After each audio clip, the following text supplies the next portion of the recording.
আজিনোমোটো নামটা শুনলেই কি ভয় লাগে? বিষ, ক্যান্সার, হার্ট অ্যাটাক, এই কথাগুলো আমরা বছরের পর বছর শুনে এসেছি, কিন্তু একবারও ভেবে দেখেছেন এগুলো সত্যি তো? আজিনোমোটো মানে এমএসজি এটা কোনো বিষ না, এটা একটা ফ্লেভার এনহ্যান্সার যা খাবারের উমামি স্বাদ বাড়ায়। তাহলে এত ভয় কেন? বিজ্ঞান কি বলছে শুনুন। WHO, FDA, ইউরোপের EFSA, বিশ্বের সবচেয়ে বড় স্বাস্থ্য সংস্থাগুলো বলছে খাবারে ব্যবহৃত পরিমাণে এমএসজি সম্পূর্ণ নিরাপদ। তাহলে সেই চাইনিজ রেস্টুরেন্ট সিনড্রোম? সেটা 1960-এর দশকের একটা গুজব, যার পেছনে কোনো শক্ত প্রমাণ নেই। আরও চমক আছে, টমেটো, চিজ, মাশরুম এই সব খাবারেই প্রাকৃতিক এমএসজি আছে। আর সবচেয়ে বড় কথা, আপনার শরীর নিজেই এটা তৈরি করে। তাহলে মানুষ অসুস্থ হয় কেন? এমএসজির জন্য নয়, অতিরিক্ত তেল, লবণ আর প্রসেসড ফুডের জন্য।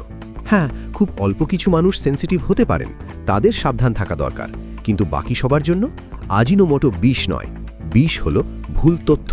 আর এমন সত্য জানতে ফলো করতে ভুলবেন না।